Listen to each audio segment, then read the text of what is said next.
Монголын үндэсний бүжгийн өв болох бие биелгээг амжилттай суралцж байгаа бяцхан бие биелгээч Наран Цолмон 2025 оны Монгол улсын оны онцлог хүүхдээр шалгарсан. Түүний амжилттай үндэсний өв соёлоо хадгалах, хамгаалах, түгээн дэлгэрүүлэх, өвлөн уламжлахад залуу үеийнхний оролцоо чухал болохыг харуулж байгаамаа. Тэр үед маш гоё байсан. Өмнө нь шагнал авч хахад зүгээр л гараал аваад гар өрөөд ирдэг бол өөрийнхөө нэрийг сонсоод яг сум орон нутгийнхаа нэрийг хэлүүлээд явах аяга гоё байсан. Тэгээ бас яг ядуу Монгол орнд захчин хөсөөдөн болж төрсөндөө маш их бахархсан. Анх ирээд ингээд заагаад ингэж яах загчны биелгээ сурахад их хэцүүлдэ. Нэг даал зохин гэж нэг хүндх юм байдیں۔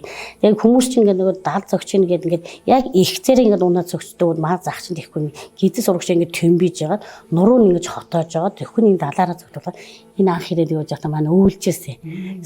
Тэгэл уулж байхад эмээ ээж хоёр нь хажуунаас миний хүч чадна, миний охин чадна тэгээд өмгшүүлээд би үр цэцэрлэг дээр авч очиж үжүүлж байгаа. Энд ийм байдаг манай хөгжи. Тэгсээр л өөрөө нөгөө их шаргууд дайчин бас тийм учраас тэр биелгийг сураад тэгээд манай хүүхд өнөөдөр энэ амжилтанд хүрээд энэ сайхан нэр алдаг авсан. Үнэхээр бахархаж байна. Загчин бие биелгээний өвлөн уламжлагч Наран Цолмон Ховд аймгийн Зэрэг сумын ерөнхий боловсролын сургуулийн 3 Б ангид сурдаг 8 настай. Анх эмээгийн бие биелгээ хийхийг харж сонирхож эцэг ихтэй хэлснээр 5 настай байхдаа Ахмад өвлөн уламжлагч Бадан цэцэг багшийн шав болжээ.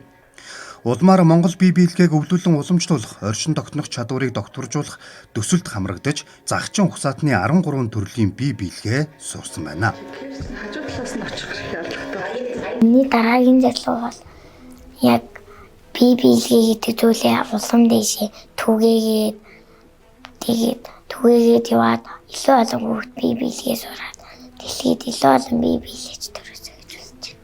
Энэ бие биелгээс чинь нөгөө бүжиг гэдэг юм асууж байгаа. Биелж чадж байгаа хүүхд ямар ч бүжиг цаадгүй хөрчиж чадчих байгаа байхгүй юу? Тэрөөс ямар ч бүжиг цаадгүй хийж чадна тэр хүүхдэд. Тэгээ явчихдаг болохоор хүүхдүүд одоо сүлээд юм биелгийг аягүй их сонирхож байна. Ховд аймагт 1000 орчим өвлөн уламжлагч бий. Тэдний тодорхой хувийг хүүхдүүд эзэлж байна. Ийхүү үндэсний өв соёлоо өвлөн уламжилж байгаа авьяаслаг хүүхдүүдийн амжилт олон хүнд уран зориг өгсөөр байгаамаа.